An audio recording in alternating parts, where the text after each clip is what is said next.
Assalamualaikum, halo semuanya, selamat pagi, selamat datang kembali di channel Literasi Hukum bersama saya Andika Faisal Lukman yang biasa dipanggil Faiz pakai F.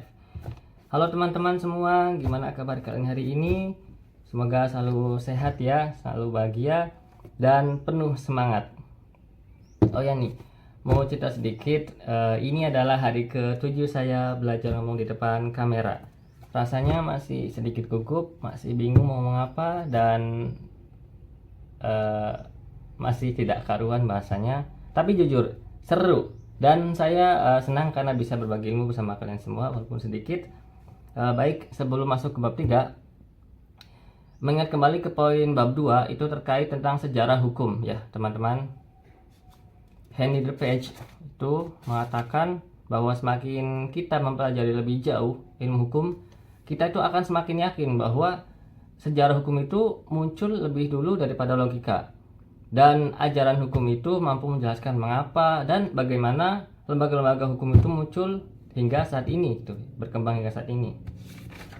Kemudian ada juga mengenai konsep jiwa bangsa, Volksgeist, ya, Volksgeist itu di mana hukum berkembang seiring rakyat menjadi kuat dengan rakyat dan lenyap jika rakyat kehilangan identitasnya.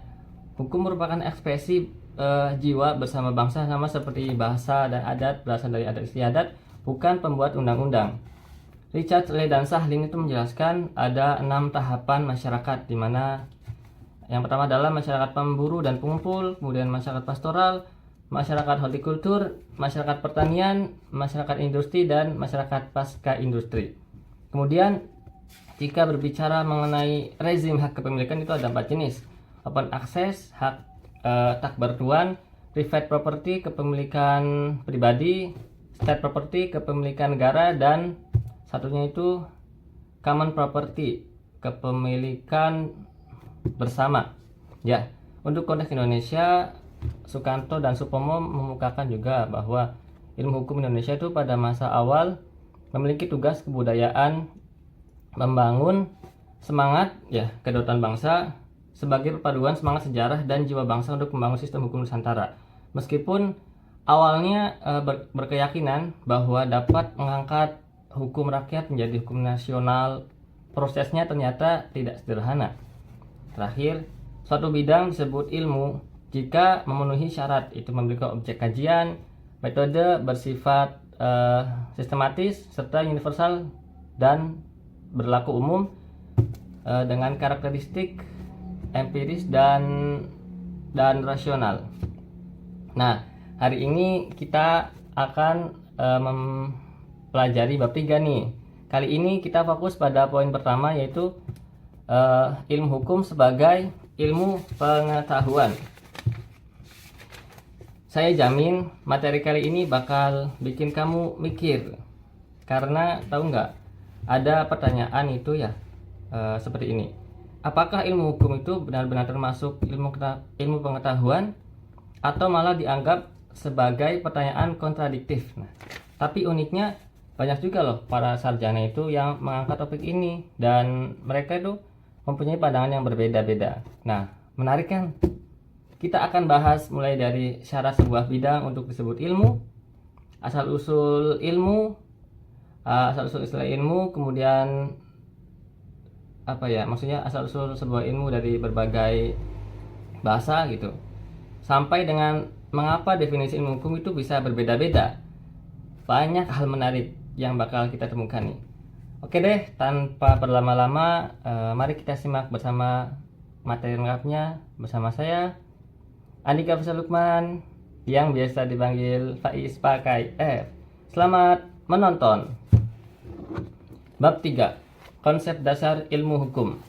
A. Ilmu hukum sebagai ilmu pengetahuan. Ilmu hukum adalah salah satu studi yang menarik. Hal tersebut lantaran pertanyaan tentang apakah ilmu hukum merupakan suatu ilmu yang bisa dikatakan sebagai pertanyaan, contradictio in terminis.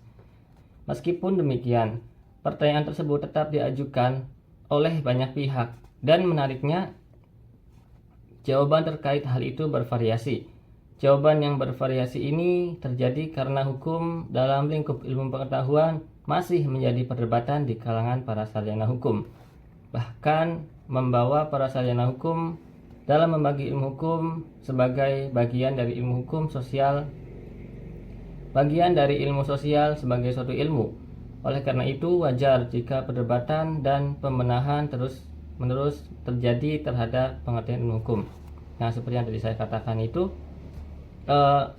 meskipun kontradiksi ya, pertanyaan apakah ilmu hukum itu merupakan suatu ilmu yang bisa dikatakan sebagai pertanyaan, tetapi uniknya di sini juga banyak para sarjana yang mengangkat topik ini dan bahkan mereka memiliki pandangan yang berbeda.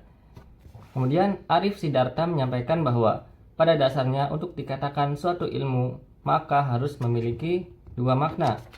Yang pertama makna produk dan sebagai proses. Pertama, ilmu sebagai produk. Ilmu adalah pengetahuan yang sudah terkaji kebenarannya dalam bidang tertentu dan tersusun dalam suatu sistem. Kedua, ilmu sebagai proses. Ilmu harus menunjukkan pada kegiatan akal budi manusia untuk memperoleh pengetahuan di bidang tertentu secara sistematis. Seperti halnya di perkuliahan, dosen-dosen saya juga sering bilang bahwasanya proses gitu. Semua itu ada prosesnya. Kita tidak bisa langsung wisuda, kita tidak bisa langsung ujian. Dan itu pasti ada tahapan-tahapannya dan kita udah ikutin saja alurnya seperti itu. Ya, langsung kita lanjut ya. Lantas bagaimana ilmu hukum dapat dalam konteks ini? Perlu dipahami bahwa istilah hukum adalah terjemahan dari Rechtswetenschap Belanda, Rechtswissenschaft Jerman atau Jurisprudence Jerman, Teori General du Droit Perancis, dan Jurisprudence Inggris. Istilah Rechtswissenschaft dan Rechtswissenschaft menunjuk kepada pengertian ilmu tentang hukum, ilmu yang mempelajari hukum, dan ilmu yang objek kajiannya adalah hukum. Istilah jurisprudence dalam bahasa Jerman berarti ilmu hukum dalam arti yang sempit. Meskipun demikian, dalam bahasa Inggris tidak sama artinya dengan jurisprudence. Dalam bahasa Prancis, teori general du droit, dan jurisprudence dalam bahasa Belanda, Rechtswetenschap, yang adalah memiliki arti putusan hakim yang telah memiliki kekuatan hukum tetap. Sementara itu, istilah jurisprudence berasal dari bahasa Latin juris yang berarti hukum dan prudence yang berarti pengetahuan. Jadi, jurisprudence dapat diartikan sebagai pengetahuan tentang hukum. Ya, itu adalah pembuka hari ini. Kita lanjut apa ya? Sekarang jam berapa? Oh ya, masih jam 10, kita masih ada waktu. Kita lanjut. Dalam bahasa Inggris, ilmu hukum dikenal dengan legal science. Namun frasa tersebut tidak sesuai, bisa dikatakan keliru jika diartikan secara etimologis. Legal science terdiri dari kata legal yang dalam bahasa Inggris berakal dari kata lex Latin yang diartikan sebagai undang-undang. Law dalam bahasa Inggris terdapat dua pengertian yang berbeda. Pertama, law merupakan sekumpulan preskripsi ketentuan mengenai apa yang seharusnya dilakukan dalam mencapai keadilan. Kedua, law merupakan aturan perilaku yang ditunjukkan untuk menciptakan ketertiban masyarakat. Oleh karena itu, secara etimologi, ilmu hukum dalam bahasa Inggris disebut jurisprudence. Dengan demikian, untuk melihat istilah ilmu hukum tak luput dari pemahaman dan pendalaman sehingga tidak dapat dimungkiri jika perumusan definisi dalam ilmu hukum sejatinya memiliki pandangan yang berbeda-beda. Dan banyak ketidaksepahaman dengan penolakan pemberian definisi mengingat hukum sangat luas segi dan cakupannya dalam proses mengatur masyarakat. Seiring dengan perkembangan ilmu pengetahuan, setidaknya bisa digambarkan bagaimana ilmu melihat hukum secara mendasar. Paul Sultan mengatakan, ilmu hukum adalah studi yang meneliti hukum yang berlaku sebagai suatu besaran pemberi engegeben Gotthard. Hal ini senada dengan apa yang disampaikan oleh Mukhtar Kusumaja bahwa ilmu hukum adalah hukum yang berlaku di suatu negara atau masyarakat tertentu pada suatu waktu. J.T. Harris juga menjelaskan bahwa legal science is that activity whose necessary objective is the systematic exposition of some corpus of legislative materials Law and Legal Science 1979. Kalimat tersebut menjelaskan bahwa ilmu hukum melekat dengan relasi hukum yang bermakna undang-undang. Beberapa pengertian di atas jika ingin dihubungkan dengan konteks ilmu hukum menjadi sangat menarik. Mengingat Bardan Nawawi Arif mendeskripsikan ilmu sebagai deskripsi data pengalaman secara lengkap dan ilmu dapat dipertanggungjawabkan yang dinyatakan dalam rumusan yang sesederhana mungkin. Ilmu juga selalu dimulai dari sesuatu yang konkret atau sesuatu yang dapat diamati dan bersifat individual khusus. Selanjutnya, dengan kemampuan berpikir yang dapat melampaui batas, ruang, dan statistika, ilmu dapat sampai pada sesuatu yang abstrak dan bersifat umum. Oleh karena itu, demikian keobjektifikan ilmu seseorang harus bekerja dengan cara-cara ilmiah. Berdasarkan hal-hal tersebut, maka salah satu karakteristik sifat keilmuan adalah bersifat empiris dan rasional. Sesuatu dapat dikatakan ilmu apabila memenuhi syarat-syarat berikut. Yang pertama, ilmu harus mempunyai objek kajian. Kedua, ilmu harus mempunyai metode. Ketiga, ilmu sistematis. Yang keempat, ilmu harus bersifat universal dan berlaku umum. Lewat pemahaman Bardan Nawawi di atas dapat disimpulkan dengan adanya penjelasan disiplin hukum supaya bisa diperoleh secara sistematis dalam konteks pengetahuan, misalnya hukum terkait ruang lingkup bidang hukum. Selain itu, bagaimana disiplin ilmu hukum sebagai suatu ajaran menjelaskan relasinya dengan gejala-gejala maupun peristiwa yang dihadapi terkait dengan hukum yang ada. Terkait dengan pandangan yang berhubungan dengan ilmu hukum, beberapa sarjana menyatakan berbeda pendapat baik dalam arti sebagai kategori ilmu maupun berselisih. Apakah ilmu hukum termasuk monodisipliner atau interdisipliner, ilmu empiris atau ilmu normatif? Ilmu hukum sebagai sebuah ilmu menurut Utrecht adalah ilmu hukum termasuk kelompok ilmu sosial atau ilmu empiris. Ilmu hukum empiris merupakan ilmu yang membedakan secara tegas antara fakta dan norma serta antara keputusan-keputusan proposisi yang bersifat deskriptif dan normatif preskriptif. Kondisi tersebut hanya melihat gejala-gejala hukum sebagai fenomena empiris faktual yang murni, terutama dari perspektif fakta-fakta masyarakat yang dapat diamati secara langsung. Gejala-gejala yang merupakan fakta-fakta masyarakat tadi dianalisis dan dijelaskan menggunakan metode empiris. Jadi ilmu hukum empiris itu berbicara dalam keputusan-keputusan deskriptif tentang gejala-gejala hukum yang sebagian juga tampil dalam keputusan-keputusan perspektif. Hal di atas mengakibatkan tidak hanya hukum dan etika moral yang dipisahkan, tapi juga hukum dan politik secara tajam dipisahkan satu dan yang lainnya. Di samping itu bukanlah tugas dari pengemban ilmu hukum empiris untuk menyatakan penilaian etika atau politik tentang sifat atau isi dari hukum positif. Suatu penilaian putusan demikian mereka katakan sebagai suatu karakter personal subjektif. Hal itu harus diserahkan kepada mereka yang ditugaskan untuk menetapkan putusan-putusan penilaian seperti para advokat, hakim, penasihat hukum, politisi, dan pengembang politik hukum yang lainnya. Maka dari itu, ilmu hukum empiris tidak menyibukkan diri dengan penerapan hukum sebagai demikian. Hal tersebut merupakan penerapan hukum tentu saja dapat diteliti secara empiris.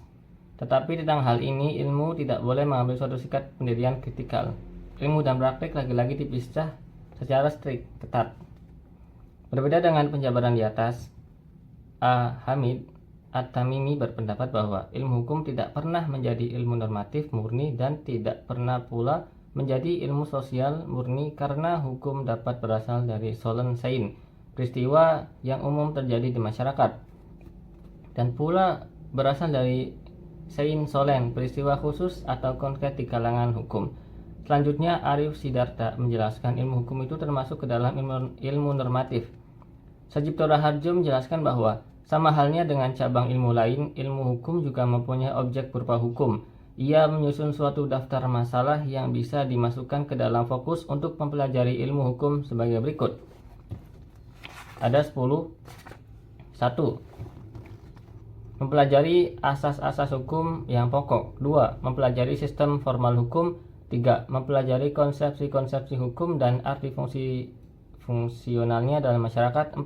Mempelajari kepentingan sosial apa saja yang dilindungi oleh hukum. 5. Menelusuri tentang apa sesungguhnya hukum itu, dari mana dia datang atau muncul, apa yang dilakukannya, dan dengan cara-cara atau sarana-sarana apa ia melakukannya. 6. Mempelajari tentang apa itu keadilan dan bagaimana ia diwujudkan dalam hukum. Mempelajari tentang perkembangan hukum dari masa ke masa, apakah hukum sejak dahulu sama dengan yang dikenal sekarang ini, bagaimana sesungguhnya hukum itu berubah dari masa ke masa. 8. Mempelajari pemikiran-pemikiran mengenai hukum sepanjang masa. 9. Mempelajari bagaimana kedudukan hukum dalam masyarakat, bagaimana hubungan atau perkaitan antara hukum dengan sub-subsistem lain dalam masyarakat seperti politik, ekonomi, dan sebagainya. Yang 10 terakhir, apabila ilmu hukum itu memang bisa disebut sebagai ilmu, bagaimana sifat-sifat atau karakteristik keilmuannya. Pendapat lain tentang ilmu hukum diungkapkan Sajipto Rahadjo. Menurutnya, ilmu hukum mempunyai hakikat interdisipliner. Hakikat ini dapat dilihat dari penggunaan berbagai disiplin ilmu pengetahuan untuk membantu menerangkan berbagai aspek yang berhubungan dengan kehadiran hukum dalam masyarakat. Berbagai aspek hukum yang ingin kita ketahui ternyata tidak dapat dijelaskan dengan baik tanpa memanfaatkan disiplin-disiplin ilmu pengetahuan lain seperti politik, antropologi, ekonomi, dan lain-lain. Akan tetapi muncul pula kelompok yang melakukan ilmu hukum sebagai sebuah ilmu. Salah satunya adalah von Kilchman. Ia memberikan beberapa alasan terkait dengan pendapatnya tersebut sebagai berikut. 1. Objek kajian dari ilmu hukum adalah hukum yang hidup di bangsa tertentu. Namun, ilmu hukum itu tidak bisa menguasai suatu hukum karena terdapat perkembangan atau dinamika hukum yang menjadikan ilmu hukum sebagai studi hukum dari zaman lampau. 2. Hukum itu terikat pada positifnya.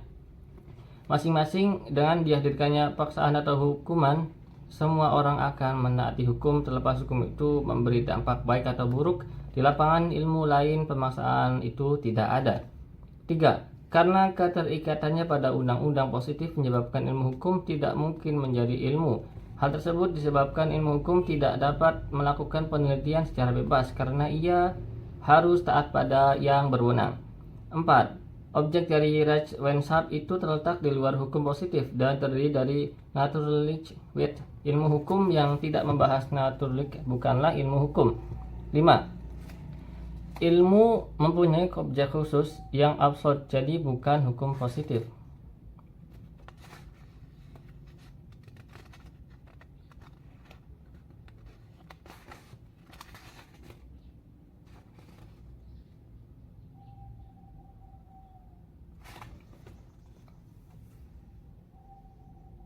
Ilmu pengetahuan dapat dikelompokkan ke dalam beberapa cabang, antara lain ilmu alamiah, ilmu formal, ilmu sosial, dan humaniora.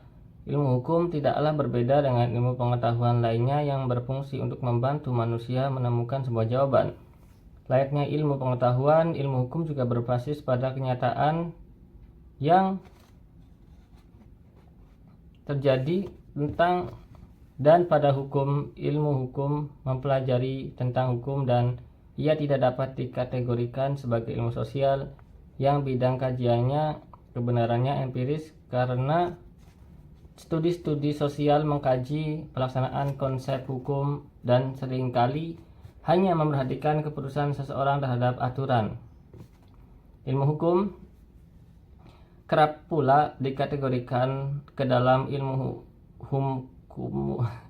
terhadap ilmu humaniora karena sifat kemanusiaannya dari ilmu hukum yang terlihat dari metode penemuan hukumnya. Namun, ilmu hukum tidak dapat digolongkan ke dalam ilmu humaniora karena hukum tidak mendapat tempat untuk dapat dipelajari sebagai aturan tingkah laku sosial. melainkan hukum dipelajari dalam kaitannya dengan etika dan moralitas. Pada dasarnya, ilmu hukum merupakan ilmu yang bersifat sui generalis. Sui generalis berasal dari bahasa Latin yang artinya sesuatu yang tunggal, satu-satunya jenis, kelas, atau artinya sesuatu yang tunggal, satu-satunya jenis, kelas, atau sesuatu yang bersifat khas, khusus, dan istimewa. Dengan demikian, sui generalis pada ilmu-ilmu hukum dapat dimaknai sebagai kelompok yang tidak dapat dibandingkan ataupun dikelompokkan dengan bentuk ilmu lain. Sebenarnya bukan hanya ilmu hukum saja, semua cabang ilmu dapat dikatakan bersifat sui generalis jika dilihat dari cara kerjanya yang khas dan sistem ilmiah yang berbeda karena objek perhatiannya yang berbeda pula. Jadi tidak hanya ilmu hukum yang bersifat sui generis, namun ilmu hukum karakter sui generis ini digunakan sebagai pengingat bahwa ilmu hukum memiliki karakter yang normatif. Philippus M. Hajon menyebut ilmu hukum sebagai ilmu sui generis yang artinya ilmu jenis sendiri karena ilmu hukum mempunyai hal yang sulit sekali dikelompokkan ke dalam salah satu cabang pohon ilmu. Philippus mengatakan bahwa bukan masanya untuk mendebat-debatkan hal tersebut. Ilmu hukum diterima sebagai ilmu dengan tetap menghormati karakter ilmu hukum yang merupakan kepribadian ilmu hukum. Apa yang dikemukakan Philippus tersebut cukuplah beralasan karena apabila ditinjau dari sudut pandang karakteristik dan kepribadian, ilmu hukum dipandang sebagai suatu ilmu memiliki karakter yang khas. Dengan karakter itu, ilmu hukum merupakan ilmu tersendiri. Ya, mungkin cukup sekian. Saya baca bukunya dan saya akan merangkumnya seperti biasa di video selanjutnya. Terima kasih atas perhatiannya.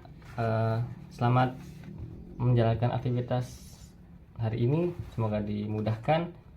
Oh ya teman-teman, kemarin itu saya mau cerita sedikit ya. Kemarin itu saya sudah ke dosen pembimbing, pembimbing 2, dan alhamdulillah saya sudah mendapatkan ACC.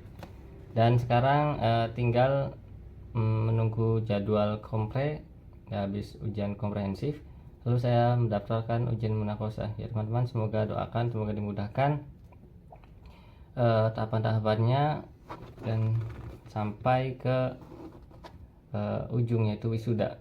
Terima kasih ya. Wassalamualaikum warahmatullahi wabarakatuh.